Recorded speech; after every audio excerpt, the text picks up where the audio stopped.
પાર્વતીમાં તો સૂતા હતા. મહાદેવજીને થયું આ કથા કોણ સાંભળતું હતું, મોકારા કોણ ભણતું હતું. આજુબાજુ નજર કરી તો એક નાનકડા પોપટના બચ્ચાને જોયું. મહાદેવજીને થયું આ પોપટના બચ્ચાએ કથા સાંભળી લીધી, અમર બની ગયું. એટલે મહાદેવજી ત્રિશૂળ લઈ પોપટના બચ્ચાને મારવા દોડ્યા. પણ એ પોપટનું બચ્ચું ઉડવા માંડ્યું અને ઉડતા ઉડતા હિમાલય પર્વતની ગોદમાં ગયું. હિમાલય પર્વત પાસે ગયું તો ત્યાં વ્યાસ મહારાજ બેઠા હતા અને વ્યાસજીના પત્ની અરુણા દેવી બેઠા હતા. વ્યાસજી અને અરુણા દેવી બે વાતો કરતા હતા. એમાં એકાએક અરુણા દેવીને બગાસું આવ્યું અને અરુણા દેવીને બગાસું આવ્યું. મુખ ખોલ્યું એટલે પેલું પોપટનું બચ્ચું નાનું સૂક્ષ્મ સ્વરૂપ ધારણ કરી અરુણા દેવીના મુખ વાટે ઉદરમાં જતું રહ્યું. અને એ અરુણા દેવી થકી 16 વર્ષે જે સ્વરૂપ પ્રગટ થયું એ સુખદેવજી મહારાજ થયા. બોલીએ સુખદેવજી મહારાજ કી જય. કે જેણે પહેલી ભાગવતજીની કથા કરી એ સુખદેવજી મહારાજ. સુખનો અર્થ થાય પોપટ. સુખ એટલે પોપટ. ભાગવતજીમાં એવું લખ્યું છે કે સુખદેવજી મહારાજ જન્મ્યા એ જ અવસ્થામાં સીધા ગંગાજીના કિનારે ચાલવા માંડ્યા. પાછળ એમના પિતા વ્યાસજી આવતા હતા. વ્યાસ મહારાજ કહેવા લાગ્યા, ઉભો રે, તું મારો પુત્ર છું, મારે તને એક વાત કહેવી છે. તો સુખદેવજી મહારાજે પોતાના પિતા વ્યાસજીને કીધું, પિતાજી, પિતા અને પુત્રનો સંબંધ એ ઋણાનુબંધનો સંબંધ છે અને મારે એ સંબંધમાં લેપાવું નથી. મારે એ સંબંધ જોતો નથી. આગળ ગંગાજીના કિનારે ચાલવા લાગ્યા. તો ગંગાજીના કિનારે એક મોટું વડનું ઝાડ હતું અને એ વડના ઝાડ નીચે બધા ઋષિ મુનિઓ બેઠા હતા. સુખદેવજી મહારાજ આયા એટલે બધા ઋષિ મુનિઓ ઉભા થઈ ગયા. સુખદેવજી મહારાજનો જય જયકાર કરવા લાગ્યા. બધા ઋષિ મુનિઓ દંડવત પ્રણામ કરી સુખદેવજી મહારાજને કહેવા લાગ્યા, મહારાજ, આપે જે મહાદેવજીના મુખેથી કથા સાંભળી છે એ કથા આપ હવે અમને સંભળાવો. અમારે એ કથા સાંભળવી.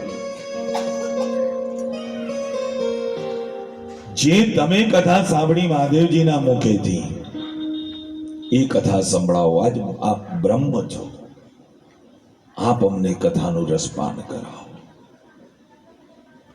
કથા બે શબ્દ છે કથાના, પણ એને અવળું કરીને આપણે બોલીએ તો થાક. કથા થાક.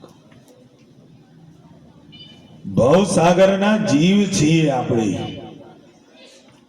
આપણે બધા ભવસાગરના એક જીવ છીએ ભાઈ. અને આ ભવસાગરના જીવાત્માને થાક ખાવાનું કોઈ સાધન હોય તો એ છે કથા. કથા પાપને બાળે છે. કથા ભગવાનની સાંભળવાથી પાપ બળે. હરિ નામ સંકીર્તન કરતા કરતા ભગવાનની કથાનું રસપાન કરો. દુર્લભો માનવો દેહ. ભાગવતજીની કથા છે. નિગમ કલ્પ તરુર ગલિતમ ફલમ સુખ મુખાદ અમૃતમ દ્રવ સંયુતમ પિબત ભાગવતમ રસમાલયમ મોહરહો રસિકા ભુવિ ભાવુકા. નિગમ કલ્પ તરુર, કે જે કથાનું રસપાન કરવા દેવો પણ ઈચ્છા રાખતા હોય એવા ભાગવત રૂપી જ્ઞાન ગંગા એવી આ ભાગવતજીની કથા. અને એને ભગવાને આપણને રસપાન કરવાનો સમય આપ્યો, તો ધન્યો માનવો દે.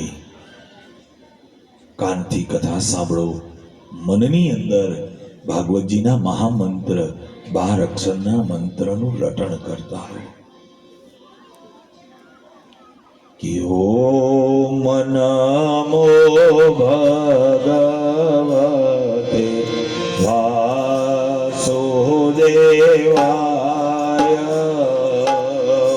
ઓમ નમો ભગવતે વાસુદેવાય.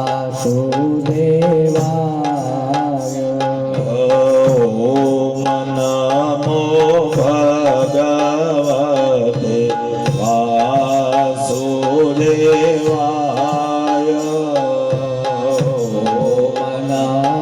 ભાગવતજીનો મહામંત્ર બધા બોલજો.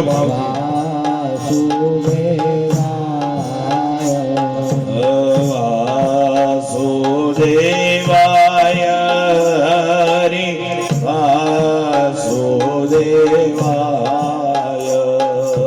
વાસુદેવાય હરિ વાસુદેવાય. ઓમ નમો ભગવતે વાસુદેવાય.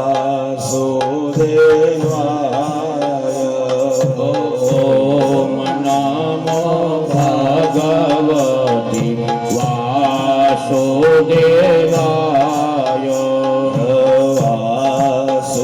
વાસુદેવાય હરિ વાસુદેવાય.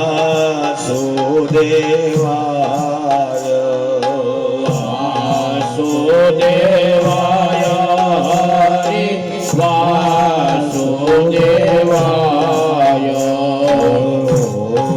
નમો ભગવતે વાસુદેવાય. ઓમ નમો बड़े भाव से बोलिए सब. વાસુદેવાય.